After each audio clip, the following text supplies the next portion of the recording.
الحمد لله رب العالمين. إنا لله وإنا إليه راجعون. إنا لله وإنا إليه راجعون.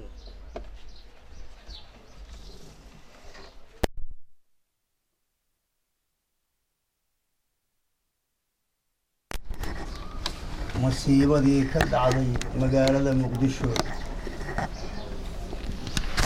يكوي كنا وعمل عدي فالكاس جيستي وعنبارينينا وحان الله نهي آقرنا إلهي أجر كما عذاب بكو قريدونا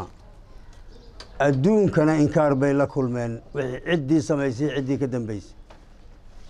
انت هالكا وحكو قارين اما كو قريوتنا إلهي هاو نحريستو انت كلها وعنتين إلهي هاو بوغدايو اهلدي يا غرابدي ددكا قريودا اي كبخيلنا waxaan leenahay samir iyo iimaan Allah siiyo waxaan dhihi karnaa qof dhintay iyo laba qof oo dhimatay ehelo waa looga tacsiin karaa laakiin ummadda inta la eega xasuuqantay Soomaali baan uga tacsiyeynaa si kale oo tacsiyeynaa ma garanayna saaka waxaan leenahay Ilaahay ummadda oo abuuray iskama fidneeyo fidna lama doonto aysan ayagu la iimaan war Allah subhanahu wa ta'ala oo na abuuron adoomaha u nahay dembi baan galnay dembigan aan Ilaahay aan noqono rabbiga na abuuray oo adoonka u nahay dembi baan ka galnay wixii loo abuuray waxaan ahaynaan ka shaqeynay annaga lafteena danuub galnay abaalkiyaan nalaga waraabiyo haya Ilaahay aan u noqono waxaan leeyahay dadkiina hadda halkan fadhiya iyo dadka kale reer beledweyne ama reer Hiiraan warin ma rabo marka hore adinku iscafiya oo intiinaan meesha fadhisay si run ay isu cafiya waxaan fariin u dirayaa dadka Soomaaliyeed Ilaahay cid ma dulmo aniga culimadii baa joogta waa la iga aqoon badan yahay laakiin Ilaahay adoon uu abuuro ma dulmo adoomadu ayaga dulun la yimid Allah ha u noqdeen Ilaahay aanu noqonaan leeyahay Ilaahay aanu noqono Ilaahay aan mar labaad u noqono mar saddexaad aanu noqono aniga saasaan leeyahay intii dhimatayna waa ka soo hadalnay Ilaahay ha u naxariisto inta dhaawacana waxaan Allah subhanahu wa ta'ala ka baryaynaa Ilaahay inuu u boogadhayo oo ka kiciyo waxa inta dheer waxa la dilayaa dawlad maaha waxaan rabaa maanta in la ogaado shacabka Soomaaliyeed ogaadaan ama reer beledweyne ogaadaan ama meel kasto adduunka kamid laga ogaado waxa la dilayaa dawlad maaha waxa la raadinayaa cali jeyta maaha waxa la raadinayaa maxaa aabaha ku dhalay maxaa u nooshahay way gabar lama dhaafayo oday lama dhaafayo sabi yar lama dhaafayo waa ay cid la raadinayaa geeridu waxay si maraysaa 275 qof dawladu kamid yahay ku jira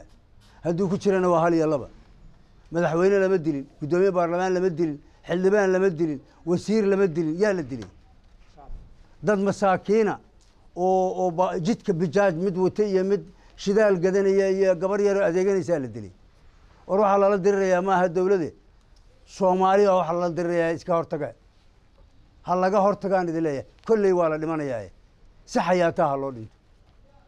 kullay waa la dhimanayaa oo waa aragtaan sida wax yihiin si xayaataha loo dhintaan leeyahay waxa inta ay dheer culimada Soomaaliyeed oo diinta taqaan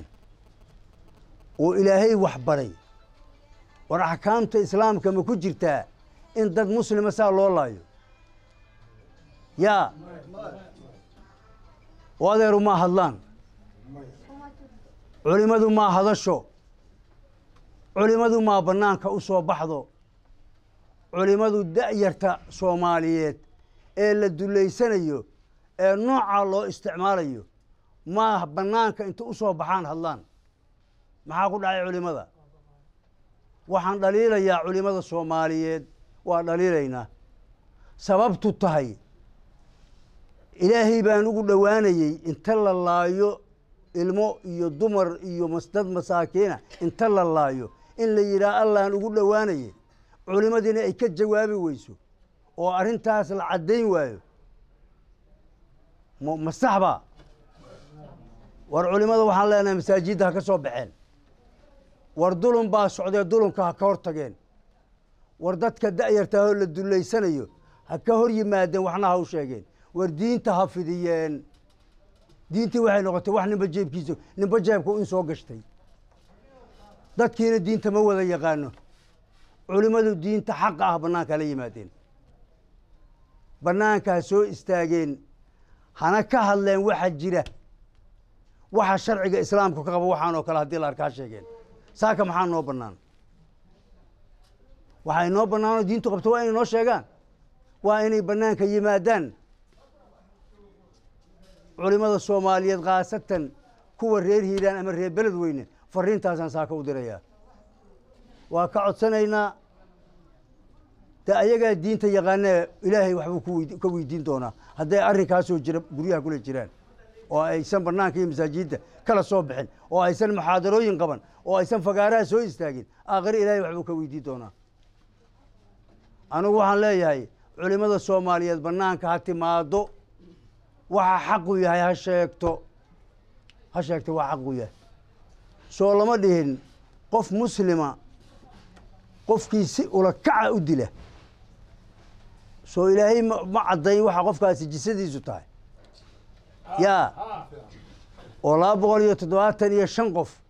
iyo 300 oo dhaawacaan xala ku seexday ayadoo tiradu maraysay ma waan ilaahay wax arintaas maan cadayn maxaa culimadu u aamusan tahay war waxaan leeyahay meesha dhibaato ka dhacday waa masiibo qaran waxa dhacay masiibo qaran waaye ma aha wax qof lagu sheegi karo ma aha wax la leeyahay dawlad iyo qolo mucaaradaha suubisay ma aha wax la dhigi karo waa challenge waa wax ku wajahan xaqiiqa ciribtirka ummadda Soomaaliyeed wax ku wajahan waa wax la dhihi karo waaye waa gumaada dhacay hadduu Muqdisho ka dhacay meel kasta Soomaaliya kamid waa ka dhacaya qolo gaar ah oo asxaan ay u sameynayaan ma jirto waxaan leenahay dadka reer Hiiraanow ama reer Beledweynow horta bal Allaheeda abuuray mar labaad inta u noqotaan gacmaha isqabsada war si run ah isu cafiya war ilaahay baan ku dhaartay in ilaahay adoomihiisa inuusan dulmayne adoomadu dulunay la yimaadeen ilaahay ha u noqdaan war aan Allah u noqono in badanna hadda koor waa ka sii daayay ilaacada culimadu dadka inay wax u sheegto oo ay wacyi geliso oo dadku iscafiyaan abaara dhacday hay'adaha samafalku haynoo yimaadeen hay'adaha samafalkaad maqlaysaa war ilaahay oo abaara dhacday adaan ku noqonay gacmahaaga aduu adaa gacan weyn waxayna si marna ma maqlaysidno war hay'adaha samafalka waxaana Allaahna abuuraa ka awood weyn Allah aan wax weydiisano waxaan ku heli karnaa inaan iscafino si dhaba inaan isu cafino madaxweynaha jamhuuriyadda Soomaaliya Maxamed Cabdullaahi iyo madaxweynaha dowlad goboleedka Hirshabeelle labaduba waxay shirar jaraa'id ku kala qabteen 3 maalmood in iskool la dhigi karaa uusan jirin shaqaalaha dawladuna uu fasax yahay dhamaantiis 3 maalmood shalay kamid ah maanta ku jirta iyo birito xafiis dawladda furanna ma jiro waa baroordiiq iskool la dhigayaana ma jiro dhamaanba waa fasax waxaan u baroordiiqaynaa masiibadii qaran ee ka dhacday magaalada Muqdisho waxaan rabaa inaan halkan uga mahad celiyo dawladda Turkiga oo dawlad muslimiin ah oo hogaaminayo madaxweynaha Erdogan oo gurmad degdeg la soo gaartay masiibadii ka dhacday Muqdisho waxay u soo gurmadeen shacabka Soomaaliyeed ee dhibaatadaasi ku dhacday mar maaha laba maaha saddex maaha intan aniga goobjoog ahay gurmad usoo fidiyeen waxaan leenahay dowladdaasi waa dowlad muslina waa dowlad xoog badan oo ilaaha xoog leh dee maaragtay gacanay wax nagu soo gaarsiisa leh runtii si hagar la'aan ahayna wax noo soo gaarsiiyeen waxaan xasuustaa madaxweyne Erdogan asagoo ah ra'iisul wasaare madaxweyne ahayn oo asaga iyo xaaskiisuba dhibaato Soomaaliya ka dhacday ay u yimaadeen labadoodu isu soo raaceen aniga waa joogay inay hadda 2009 ahayd iyo inay ahayd 2010 ma xasuusto labadaas ay mid ahayd xilligii TFG-da